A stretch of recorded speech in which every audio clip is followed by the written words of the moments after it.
Welcome to PennGen's Inkwell podcast. My name is Jen Waters. I hope you enjoy my stories.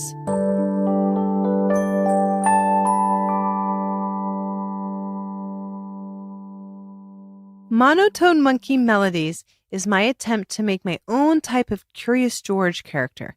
My monkey, however, is basically tone deaf and likes to play one long solitary note on his tuba while sleeping. Some animals just lack musical sense. I always really like Kate DiCamillo's stories and how she uses animals in them. Dogs, a pig, a chicken, an elephant, a rabbit, a tiger, and a mouse. I actually wrote a song called When Someone You Love Calls Your Name on my Simplicity singer-songwriter release inspired by her novel, The Tale of Despereaux, which says nothing is sweeter in this sad world than the sound of someone you love calling your name. Stories about animals just have an innocence to them. I suppose what you can't say through a human character, then you can say through an animal character. For instance, don't be an annoying person who always plays the same long note because no one will know what to do with you. This story is scored to Hickory Dickory Dock because it seemed like a monkey would run up the clock like the other animals in the lyric. The story would make a great illustrated picture book or animated series. So here's Monotone Monkey Melodies. I hope you love it.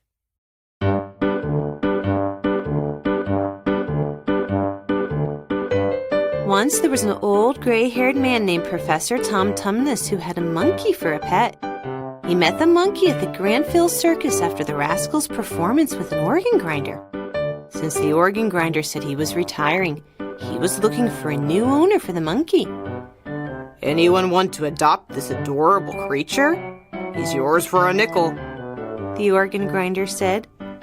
My students would love you, Professor Tumnus said, putting the monkey on his shoulders. Squinting and giggling, the monkey grabbed the professor's eyeglasses, trying them on for size. He's yours for the keeping. Just to let you know, he plays the tuba, the organ grinder said. Even more wonderful, I play the piano, Professor Tumnus said, tossing him a nickel. I named him Monotone. It seemed like a good name for a monkey, the organ grinder said. Monotone, nice to meet you. You can help me teach my English classes. I have students who need inspiration, and you might just be the perfect motivation, the professor said. The organ grinder packed up Monotone's things and put them in a sack for the professor. Don't forget his tuba, the organ grinder said, handing him the instrument. He can't sleep without his tuba. He's bananas. Absolutely bongo bananas. Bananas? Why would you ever say that? Is that his favorite fruit?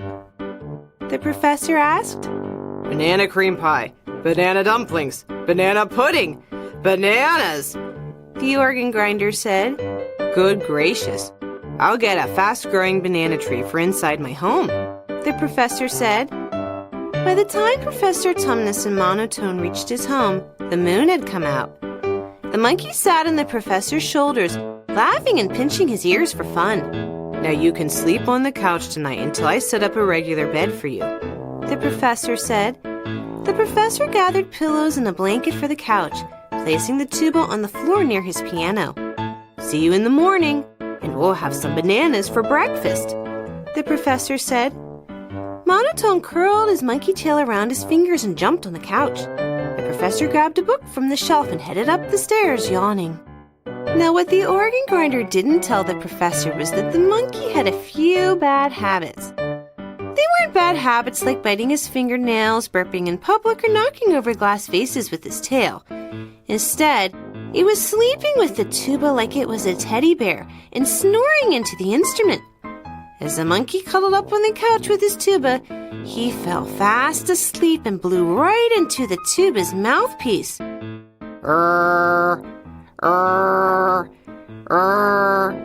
Blew through the tuba and all throughout the professor's home. The monkey lay on the couch snoring away, blowing into the tuba one very long monotone note. The note carried itself through the professor's open windows into the neighborhood. What in the world? The professor yelled. running down the stairs half asleep in his robe and pajamas. "Stop playing that blasted instrument! My neighbors are going to be banging at my door any minute!" The professor ran to the monkey and grabbed the tuba from him, wiping the spit off the mouthpiece. "How can you sleep like that?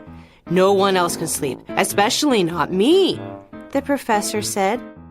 Monotone rolled over, blubbering away until he realized he no longer held the tuba at his side. Then he sat straight up, opened his eyes wide, and bounced on the professor's shoulders, grabbing the tuba. He crawled back on the couch and assumed his original position with the tuba at his mouth. "Err, err, err." The tuba rang throughout the professor's living room, rattling dishes on the mantel. "Bananas! I'm gonna feed you some bananas," the professor said, scrambling through the kitchen. He ran to the fruit bowl to find a handful of apples and oranges and one solitary banana. "I hope this does it. Maybe he'll eat it and fall asleep," the professor said, peeling the banana from Monotone. The professor held the banana at Monotone's nose until he smelled it, grabbed it, and gobbled it up. Then he put the tuba right back at his mouth and continued to snore into the instrument with one long note. "Oh, no," the professor said, plugging his ears with his fingers and shaking his head. Despite putting his fingers in his ears, he heard banging on his front door. He peered through the curtains on the front windows to see a crowd gathered on his porch. "Yes," he said, cracking the front door open and sticking his nose through it without removing its chain. "What's going on? We can't sleep," said neighbor George Parker, standing on the front porch with earmuffs on. "I didn't have any earplugs at home, so I tried wearing my earmuffs," he said, taking the gear from his head. "Is your fire alarm going off?"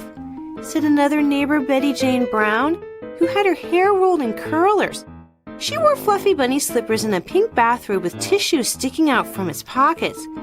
"I thought your fire alarm was going off, so I called the fire department," Betty Jane said, sneezing.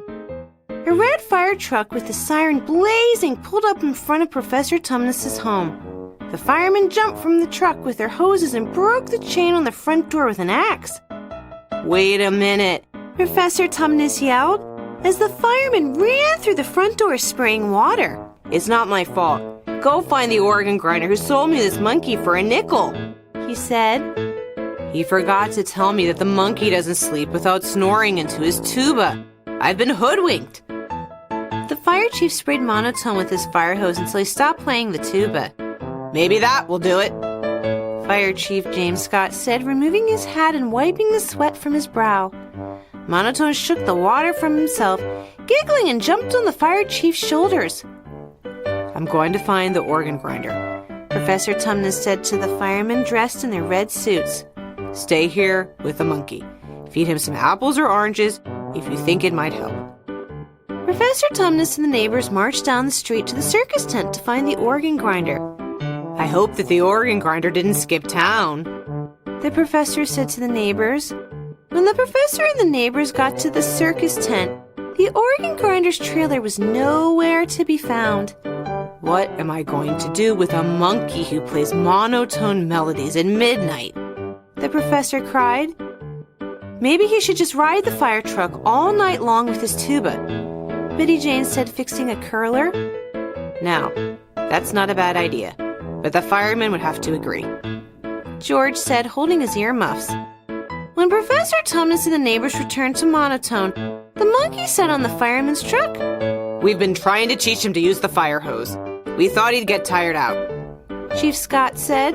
"Well, the organ grinder skipped town, so we have a new citizen of Grantville," Professor Tumnus said. "I can't go through this every night. I want to throw a curler at the monkey," Betty Jane said. "Can't you just use a mute? I used to play the tuba in grade school. My parents bought a mute," George said. "That's a good idea, but it might not be enough to quiet him down," Professor Tumnus said. "I think the best idea is that the fire department adopt him overnight. He can help me with my students in the day. During the night, he can sleep in the fire truck with his tuba and snore all night long with the mute." Not a bad idea, but I'm bringing him back to you for bananas first thing in the morning. Chief Scott said. He doesn't like to eat apples and oranges. You better invest in bananas. Everything bananas, he said. Technically, magnesium and potassium in bananas might act as relaxants. George said, I used to teach high school science, so I know random things like this. Everything bananas. After that night, Professor Tumnus grew banana trees like bonkers in his backyard and in every room of the house. Monotone had a night job with the fire department, asleep in the fire truck with his muted tuba. He loved to watch the fire truck with extra bubbles in the moonlight and polish the fire pole by sliding up and down it. Monotone even befriended Spots, the old Dalmatian at the fire station whose ears perked up every time he saw the monkey. He also became known as the best literature assistant in academia. The students were drawn into the lessons more than ever. And no one missed a wink of sleep in Grantville, except when the mute fell off the tuba. I don't think Monotone means to bother people with his tuba playing, Professor Tumnus said to the neighbors. It's just the way he sleeps. Not as soundly as we would like, but at least we have put good use to his bad habit.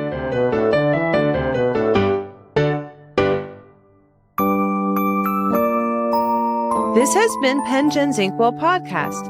I wrote and performed all the original stories in the podcast. This podcast is produced by Eric Baines, who scored all the stories and poems in the series to original and public domain music. The podcast is associated with my blog of the same name, Pengen's Inkwell, which can be found on my website, jenwaters.com.